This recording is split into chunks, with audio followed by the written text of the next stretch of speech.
What is up, YouTube? This is Gorehounds back with another banger video. Today we got the creepy cowboys back in the building. What is good, YouTube? Today we are going to be reviewing some of the horror books I have read, as long as some of the horror books Bradley has read. So let's just get straight to it. So I have 3 books here that I've read that I really recommend. And the first one, this is horror, but it's kind of different, is Death Troopers. It's a Star Wars book, so if you don't like Star Wars, you will not like it, but it's basically like a zombie apocalypse in Star Wars. Pretty scary. I'd recommend it. It's pretty cheap. And yeah, if you like Star Wars and horror, this is the book for you. And then, guys, we got Slash of the Titans. This might be my favorite book I've read. It's a good title. It's about the making of Freddy vs. Jason. Movie. It's a good movie. If you don't know, like, the production on this, it took over 10 years to make this movie. This goes over all the scripts, everything. Even talks about Jason Goes to Hell, the best Friday the 13th movie. And yeah. Debatable. I don't know. I like this book. I mean, On a scale of 1 to 10. This is like probably a 9.9. True. Like, Maybe I should read that one. the only thing that sucks is that it's not hardcover. Other than that, it's a perfect book. Talks about Adam Marcus, all that. Talks about New Line making, all the scripts. Very interesting book. And yeah, guys, that's Slash of the Titans. Do recommend. And lastly, we got It's a big one. Friday the 13th, Crystal Lake Memories. Now, this book is pretty massive. Pretty big. It's pretty expensive. That's why I got it for a gift, so someone else had to buy it. And yeah, so this talks about the whole franchise, the making of everything. It is so interesting, the depths it goes into. Yeah, there's like images, all kinds of stuff. If you love Friday the 13th, please get this book. And if not, then get off my channel. But Scale of 1 through 10. this is this is probably 10. The only thing is if I get Taking Shape, the Halloween book, it would be better than this, but yeah. Unpopular opinion, Friday the 13th is better than Halloween. I don't know. And I don't know. I'm sorry, I can't. Or Rob Zombie Halloween book. Tell us in the comments what you think. Yeah, guys, that's the 3 books. It's not many, but I recommend all 3. And yeah, guys, now on to the next. All right, for the first book I have read, this is Carrie by Stephen King. And guys, I have to tell you something. It was not that good. I read it. I watched the movie. I would say the movie is better than the book, which isn't always the case, but it is with this. And it was just a really boring book. And I love Stephen King, but the thing he does is he drags on the story way too much, and it makes it almost unreadable and just makes you not want to read it. And that's what kind of happened here. And I have some other Stephen King books that have done the same. Yeah, Carrie, I would give it a 5 out of 10. It's very boring. It's basically Stranger Things if it involved 11. How different is it from the movie? Like, a lot? Not really, Not but really. at least the movie, It's quicker. it's like, quick. gets Yeah, on yeah, with yeah. it. It Yeah. moves along with it. Okay. So, Carrie, 5 out of 10. The next book is another Stephen King book, The Gunslinger. I was really interested in reading this book because my name is Wyatt, and I'm named after the infamous gunslinger Wyatt Earp. And I was like, you know what? How bad could it be? Bad. It was bad. It was.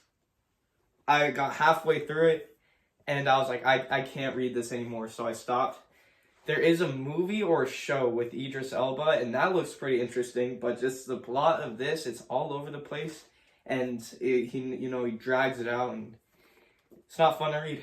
So, Stephen King, The Gunslinger, I didn't even finish it, so 2 out of 10. Now, if you've watched Stranger Things, you've probably heard that most of the episodes are based off of Stephen King in some way, whether it's his books or his personality. This one is Stranger Things, if Stephen King wrote it. It's called The Institute. It's a very long book, and guys, it sucks. It wasn't the best book I've read. I've read the entire thing. Let me just tell you, it was a good 3 out of 10. It's about this kid who has, like, telekinesis. Is that what it's called? Yeah. And he could move things with his mind, but not too much. and it's just about like a school. You know the what's it? Where Papa in Stranger Things, that institute. It's basically what this is about, and he ends up escaping. And you guys, I could give you the whole storyline in 3 seconds. People kidnap him for his abilities. He escapes the institute full of all these other kids and their weird experiments. And he goes back home to not his parents because his parents died. Some police officer, I think, adopted him. So that's it. Like I said, 3 out of 10 was not good. Would not. Another book I have read. It is pretty lengthy and it does drag out. It's called The Monstermologist. And this one, the storyline's a little all over the place. You don't really know what's happening. But basically, it's about a kid who gets adopted by this mad scientist, kind of. It's kind of based on Frankenstein. And he's just kind of like a monster hunter, and he's a scientist. And he encounters this one monster species that has arms and legs. I forgot what the monster's called, but it doesn't have a head. Its eyes and mouth are in its stomach. Let me know what it's called, because I forgot. But it's a pretty lengthy book. Out of 10, I would give it a 6. It was pretty mid, but if you want to read it, I recommend it. If you're into this stuff, yeah. The last Stephen King book we have. Finally. My favorite, if not my favorite, or I messed that one up, but my favorite book probably ever is Misery by Stephen King. He does not drag this one out. It's very suspenseful. You do not know what happens next, and it's always a surprise. I love this book. I would give it a 10 out of 10. My favorite. I highly, highly recommend it. Misery. There you have it. I have my favorite of all times. Wait, hang on. Let me arrange these real quick. The proper order. Okay. The Hannibal Lecter series by Thomas Harris. The kind of art-ish version. This is my favorite series of all time. I am in the middle of Silence of the Lambs, as you can see by that bookmarker. But these are the best. Except for Hannibal Rising. This one, which was not as good as Red Dragon. But it was alright, and it is pretty crucial if you do want to know more about Hannibal Lecter and how he became to be the serial killer and cannibal he is. And after that, it jumps straight into Red Dragon. And if you want to know what happens between those two books, I highly, highly recommend the series on Amazon Prime called Hannibal. It's very good, and it explains everything from his youth all the way up to the beginning of Red Dragon. And that really helps put the place in order for me to understand more about it. So Hannibal Rising, 6 out of 10. It was okay. Red Dragon, 10 out of 10. My favorite. This one's super good. I'm still halfway, but as of right now, probably 7 or 8 out of 10.